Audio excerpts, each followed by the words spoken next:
Bonjour et bienvenue dans cette nouvelle vidéo. Je suis Dimitri Boujard, l'avocat investisseur, et je suis en compagnie d'Hélène Magnard, expert comptable avec laquelle j'ai le grand plaisir d'être associé au sein de Jurissimo Compta.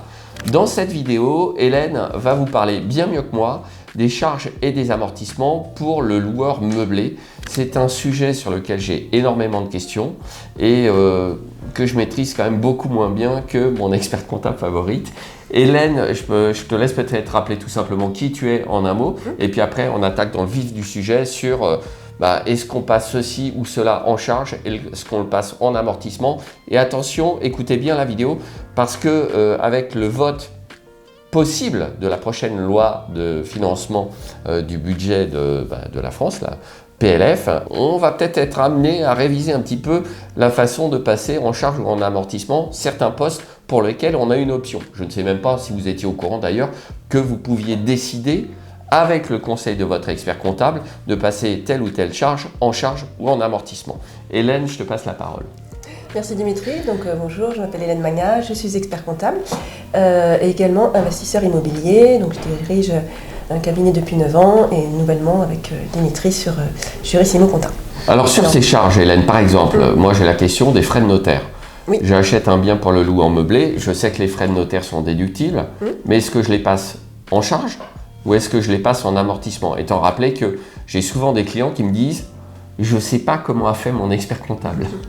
Alors en fait on a le choix en LMNP, tout ce qui est frais d'acquisition, donc frais de notaire, frais d'achat et frais de courtier peuvent être au choix du contribuable mis en charge l'année première année ou en immobilisation.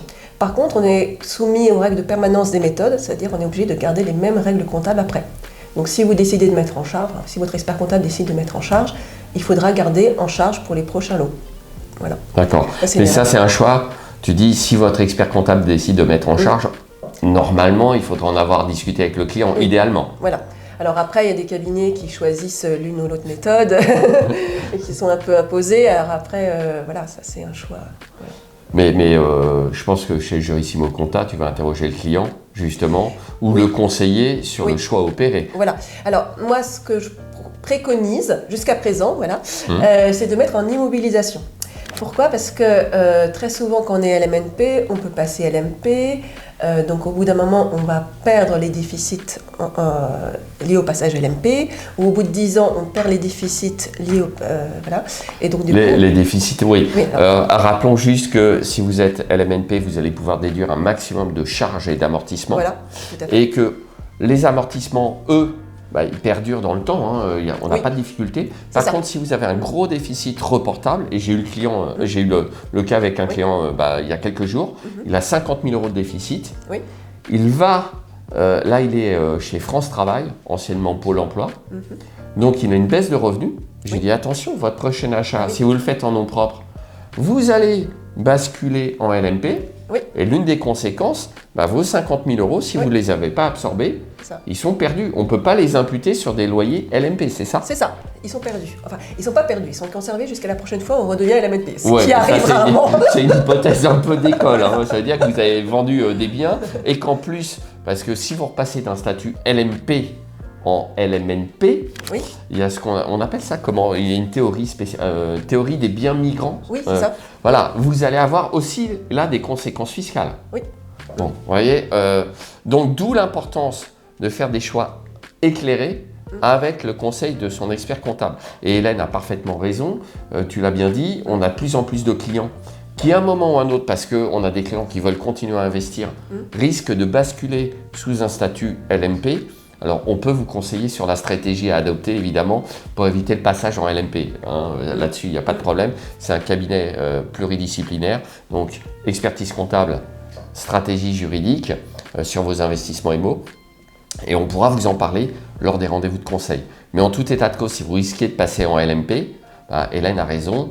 Il vaut mieux, dans ce cas-là, peut-être opérer du... Alors, du coup, quel choix? Redis-le nous pour que ça soit bien clair, parce que moi, je suis parfois un peu perdu là-dessus. Dans le meilleur des cas, très souvent, la meilleure comptabilisation, pour moi, c'est de mettre une immobilisation, pour le moment. D'accord. Voilà. Parce qu'on garde les immobilisations, on les amortit sur... alors, c'est amorti sur la durée de vie du bien, donc c'est du 20-25 ans, en moyenne. Ah oui, quand même. Donc les frais de notaire, on les amortit sur 20 ou 25 ans? Oui, voilà. Et en fait, il faut que ça corresponde à la dotation, la durée moyenne du bien. Voilà, donc... ça fait un petit peu. Ok, donc il faut... ah oui, sachant qu'on ne peut pas choisir bien par bien, tu as rappelé le principe de permanence des méthodes. Voilà. Donc ça veut dire que quand vous opérez le choix pour votre premier bien, je passe mes frais de notaire, on va appeler ça comme ça, alors qu'en réalité c'est des frais de mutation. Hein. N'oubliez pas, les frais de notaire, c'est 20% pour le notaire, 80% pour l'État. Mais quand je passe ce qu'on appelle vulgairement les frais de notaire en charge, c'est-à-dire que pour les prochains achats, permanence des méthodes, on les passe pareil. En charge. En charge. Voilà. Exactement. On va être contraint par les choix opérés dès l'origine. Tout à fait. Voilà. Et comme Hélène l'a rappelé, si on bascule en LMP, le déficit est gelé quelque part. Je crois que c'est l'expression qu'on emploie. Hein. Il est gelé et peut-être que vous pourrez réimputer ce déficit gelé dans la limite de 10 ans, si dans ces 10 ans, vous redevenez LMNP. C'est ça. L'hypothèse un peu difficile à vérifier. Ouais, voilà. J'en ai pas eu. T'en as pas eu encore. Bon, ok. Par contre, je pense que tu as de plus en plus de gens qui passent en LMP. Oui, beaucoup. Et très souvent, surtout la location de longue durée, si, par exemple, on a repris un dossier d'un confrère qui mettait en charge, ils ont beaucoup de déficits et ils le perdent. Aïe, ah oui, ça fait mal. Oui. Donc là, oui, d'où l'importance d'avoir vraiment le bon conseil et d'adapter aussi la stratégie en fonction tout simplement des changements de loi fiscale. Moi j'avais un client, on l'a mis en charge parce que c'était son choix. Il voulait revendre au bout de 3 ans, on l'a mis en charge. Ok, ah bah oui, évidemment, si tu sais que tu vas revendre, il vaut mieux déduire un maximum de déficit dès le départ. Sinon, il faut garder le bien très longtemps pour avoir amorti tous ces frais de notaire. Exactement. Vous le voyez, ce sont des sujets quand même qui sont assez techniques et délicats. Je les ai jusqu'à présent pas tellement abordés sur ma chaîne YouTube, mais à l'avenir, on va faire de plus en plus de vidéos de ce type parce que voilà, ça va vous aider justement à adopter les bonnes stratégies, non seulement juridiques et fiscales, mais également comptables. Et en fait, tout est lié.